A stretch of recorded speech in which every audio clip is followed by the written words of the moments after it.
सबने चूरन चटनी खाई, भल्ला खाए, खीर खाई और सुबह सब अपने अपने घरे पहुंचे। रात्रि में खा पी कर सो गए। सुबह जागते ही करदम जी अपने पिताजी से कहने लगे, प्रातः काल उठ के रघुनाथ, मात पिता गुरु नाम माता। करदम जी ने अपने माता पिता के चरणों में प्रणाम किया और प्रणाम करने के बाद में कहा, पिताजी बोले क्या है? सुख दुख कर दाता, निज कृति कर्म भोग सब भ्राता।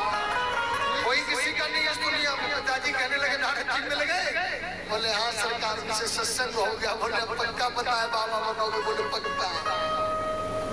घर नहीं रहोगे? ब्रह्मा जी कहने लगे, ये तो हमें पहले ही पता था। जब आप ऐसी बातें कर रहे हो बहकी बहकी, तो हमें पता लग गया कि अब आप शादी वादी नहीं करोगे, अब तो आप बाबा बनोगे। करदम जी महाराज घर छोड़कर जंगल में चले गए। कितनी उम्र में गए? 5 वर्ष की उम्र में करदम जी महाराज जंगल में गए। ऐसा भजन किया कि 21,000 माला का जप करने लगे। कितने माला का करने लगे? 21,000 माला का जप करते थे। लेकिन हुआ क्या कि आए थे हरि भजन को और ओढ़न लगे कपास। कथा सुनने आए थे लेकिन कर कुछ और रहे। विचार करिए प्यारे, परमात्मा का भजन करने आए लेकिन उसका रिजल्ट क्या निकला? भाई निवेदन है, आग्रह है महाराज जी का, आज का भंडारा तहसीलदार सिंह पाल जी की ओर से है। बिना प्रसादी के कोई नहीं जाएगा। निवेदन है, हाथ जोड़ करके हमारे पाल साहब का निवेदन है, तहसीलदार भैया का निवेदन है, कोई भी बिना प्रसादी के नहीं जाएगा।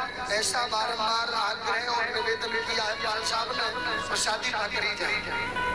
सुखदेव जी महाराज कह रहे हैं राजा परीक्षित, धन्यम विग्रहो यदा नाम मुक्ति भरे यदा करुणा मुक्ति भवो रसा दीर्घा एक भक्ता गोविंद। करदम जी महाराज ने बड़ी भजन की।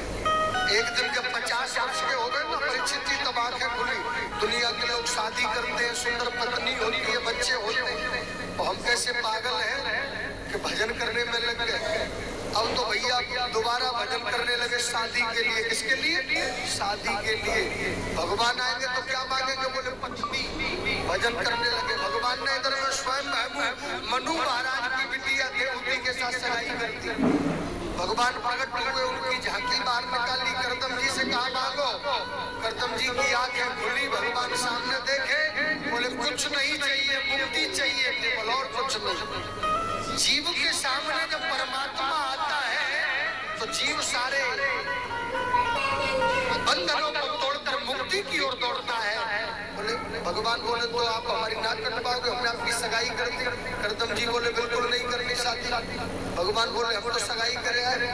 भगवान बोले मन मन भाव है मुड़ी हला। बताओ शादी के लिए कौन मना करेगा? मन मन भाव। रसगुल्ले फूट रहे हैं, ऊपर के मन से मना कर रहे हो। करदम जी कहने लगे बिल्कुल शादी नहीं करनी। भगवान बोले हमारी तो बदनामी हो जाएगी। करदम जी बोले हो रही है तो हो जाए, मैं बिल्कुल भी शादी नहीं करूंगा। भगवान बोले समझ लेना। तब अंत में जाकर मेरे करदम जी कहने लगे ठीक है, आप ज्यादा जबरदस्ती कर रहे हो तो शादी कर ले, लेकिन एक काम करना पड़ेगा। बोले क्या? आपको मेरे घर बेटा बनकर आना पड़ेगा।